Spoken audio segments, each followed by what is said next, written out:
saya Albert Febrian. Dan nama saya Iskandar Budianto. Pada kesempatan kali ini kita akan mempresentasikan tugas besar statistika.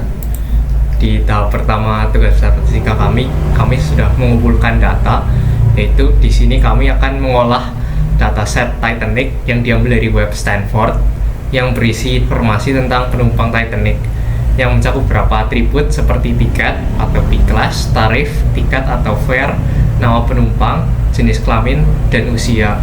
Dalam konteks ini, kita fokus dalam dua kolom, P-class atau kelas penumpang, kelas tempat duduk penumpang dengan nilai 1, 2, atau 3 yang mencerminkan kelas 1 yaitu kelas utama, kelas 2, dan kelas 3 yang mungkin merupakan kelas ekonomi. Dan B, fare, tarif tiket, harga tiket yang dibayar oleh penumpang. Tahap kedua adalah pembersihan data. Di tahap ini kita akan menghapus data duplikasi untuk memastikan setiap entry dalam dataset unik dan tidak mengalami pengulangan. Hal ini penting agar analisis yang dilakukan nantinya tidak didistorsi oleh keberadaan duplikasi dalam data. Seluruh data juga kami periksa dan perbaiki secara format yang tidak sesuai dengan bentuk yang sesuai. Agar penanganan kesalahan input dan identifikasi anomali data lainnya dapat dihindari, langkah ini membantu memastikan bahwa dataset yang digunakan untuk analisis memiliki kualitas yang baik dan dapat diandalkan untuk menghasilkan hasil yang akurat dan bermakna. Tahap ketiga, kita mengeksplorasi data.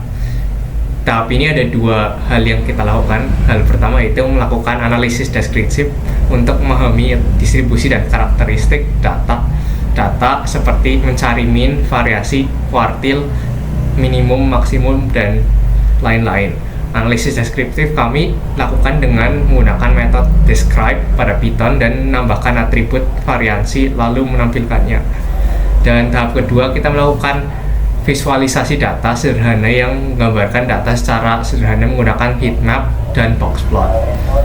Boxplot di atas dibuat menggunakan function di Python berdasarkan data yang telah diinput sebelumnya. Boxplot tersebut menggambarkan hubungan antara tarif tiket atau fare yang merupakan sumbu Y dengan kelas penumpang P-class.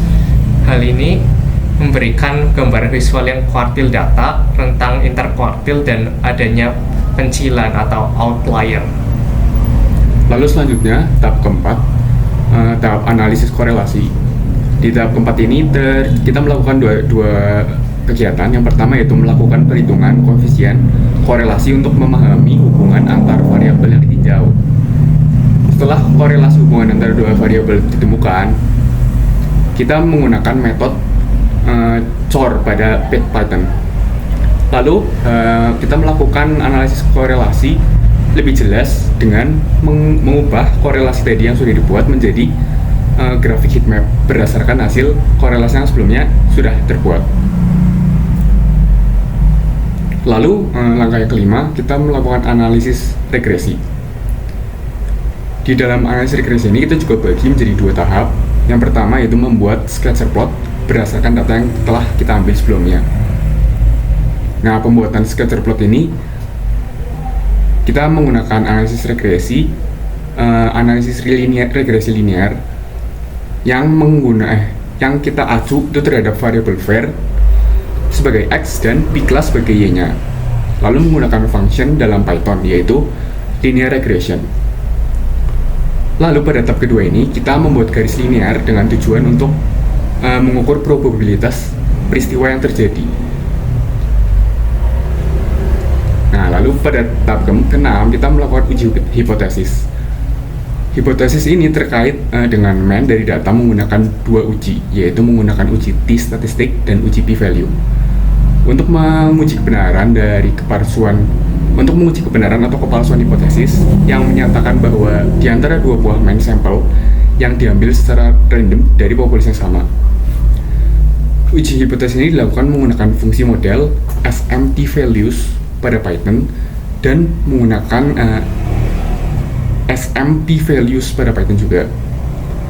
Dengan hipotesisnya adalah yang pertama hipotesis 0, yang berarti tidak ada pengaruh yang signifikan dari kelas penumpang terhadap tarif yang dibayarkan.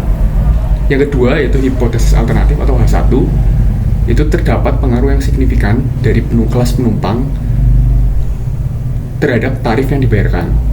Nah, berdasarkan uji statistik yang kita lakukan dengan Python, p-value itu menunjukkan nilai yang lebih besar dari tingkat signifikansi, yaitu kan biasanya 0,05. Berdasarkan hal tersebut, H0 tidak dapat ditolak. Nah, dilihat dari hasil uji hipotesis di atas, disimpulkan nih tidak ada hubungan antara VAR dengan P-class. Sekian presentasi dari kelompok kami. Terima kasih.